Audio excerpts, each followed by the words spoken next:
Hello friends, welcome to ज्ञान classes में आप सभी का स्वागत है।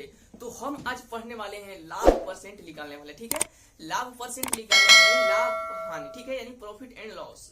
अगर आपको इस पर, अगर लाभ हानि पर आपको फुल वीडियो चाहिए, यानी डिटेल में आपको वीडियो चाहिए, तो आप कमेंट में कम से कम 50 कमेंट आ जाएगा नो कि हमें लाभ और हानि के एकदम अच्छे तरीके से पढ़ाइए। तो आपको मैं करीब 7 से 8 दिनों में बहुत बेहतर तरीके से मैं आपको, यानी बेसिक से लेकर एडवांस तक आपको बहुत अच्छे तरीके से पढ़ा दूंगा हम। तो चलिए, जो हमारा सवाल है पहले हम उसको देखते हैं। सवाल को समझना हमारा क्या है, पहला उद्देश्य है। पहले हम सवाल को समझेंगे, जब तक से नहीं समझ में आएगा तब तक से हम क्या करेंगे, इसको छुएंगे भी नहीं। तो पहले हम क्या करेंगे, सवाल को समझेंगे। तो हमारा है, यदि किसी वस्तु को 33 रुपए में बेचने पर 11 रुपया कितना होता है, 11 रुपया का लाभ होता है, तो इसका प्रतिशत क्या होगा। ठीक है, यानी इसका प्रतिशत क्या होगा, यानी परसेंटेज क्या होगा।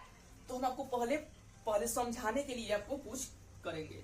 यानी राम है, ये एक श्याम है, राम और श्याम। ये राम है, ठीक है, ये राम है, और ये कौन है, ये श्याम है। ठीक है, ये श्याम है। ठीक है, चित्र पर नहीं जाइएगा, आपको बस समझाने के लिए है। तो ये राम है और ये कौन है, श्याम है।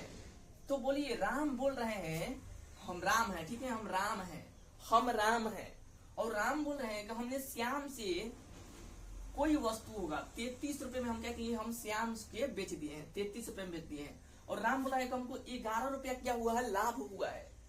यानी हम कह सकते हैं कि राम ने श्याम से 33 रुपए में कोई वस्तु बेचा होगा, और क्या राम को 11 रुपया का लाभ हुआ है। यानी उस वस्तु पर राम ने 11 रुपया कमाया। तो उस वस्तु का क्रयमूल कितना होगा, उस वस्तु का क्रयमूल कितना होगा। ठीक है, उस वस्तु का क्या होगा, क्रयमूल कितना होगा।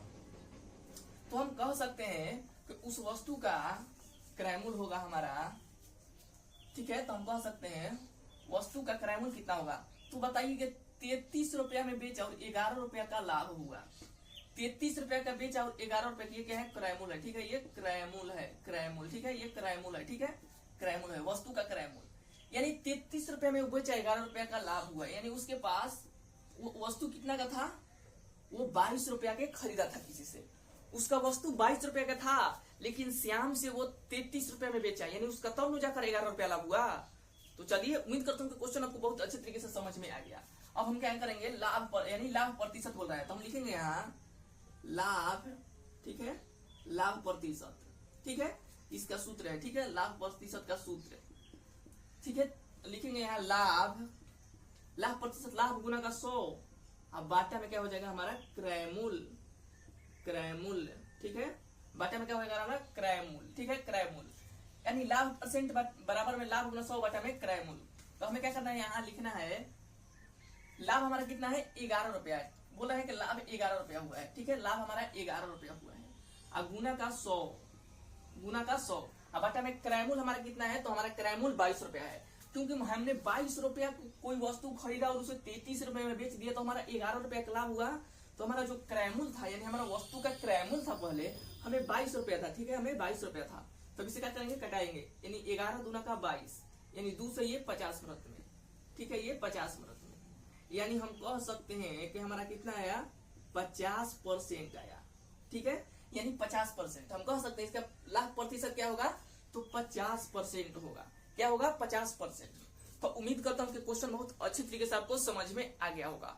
तो चलिए, आपको एक HW देंगे, तो हम आपको कुछ नहीं करेंगे, हम आपको यहाँ क्या करेंगे, हम आपको बहुत सिंपल क्वेश्चन देंगे। यहाँ 44 हो गया, और यहाँ क्या हो गया, यहाँ 22 रुपया हो जाएगा। ठीक है, 22 रुपया। बस इसका लाभ प्रतिशत हमें बताइए कॉमेंट में, इसका लाभ प्रतिशत हमें बताइए कॉमेंट में, क्योंकि मैंने बहुत अच्छे तरीके से आपको मैंने समझा दिया है। आप एक बताइए कि उसका लाभ प्रतिशत क्या होगा। ये क्वेश्चन का मैंने एक क्वेश्चन आपको दे दिया है ऊपर में। तो उम्मीद करता हूं कि क्वेश्चन बहुत अच्छे तरीके से आपको समझ में आ गया। अगर क्वेश्चन समझ में आ गया तो एक प्यारा सा कमेंट तो बनता है। चलिए, यहीं पर हम वीडियो को अंत करते हैं।